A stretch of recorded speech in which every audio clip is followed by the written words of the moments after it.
ఇవాళ ఇడ్లీలోకి సాంబార్ చేస్తున్నా. మా కోసమే కాకుండా అగస్త్య కోసం కూడా. వాడి కోసం కొంచెం డిఫరెంట్‌గా అంటే సాల్ట్, కారం ఏం లేకుండా. సో, ముందు కందిపప్పును ఇలా కడిగేసుకున్నా ఒకసారి. తర్వాత అందులో ఆనియన్ అండ్ టమాటో పీసెస్ వేసుకొని ఒక 3 విజిల్ వచ్చేంత వరకు ఉడికించుకున్నా. తర్వాత దీన్ని ఒక మిక్సీ జార్‌లో ట్రాన్స్‌ఫర్ చేసి మంచిగా పేస్ట్ అయితే చేసుకున్నా.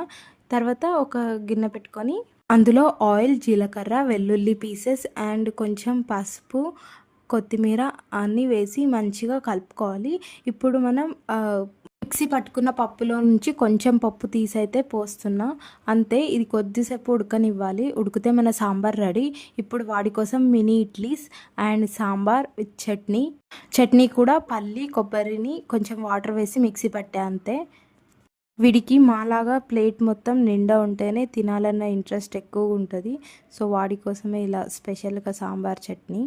వాడికి కూడా ఒక సాటిస్ఫాక్షన్ వచ్చింది. సర్లే ఇన్నాళ్ళకైనా వాళ్ళు తినేది నాకు పెడుతున్నారనేది. వీడియో నచ్చితే లైక్ చేయండి.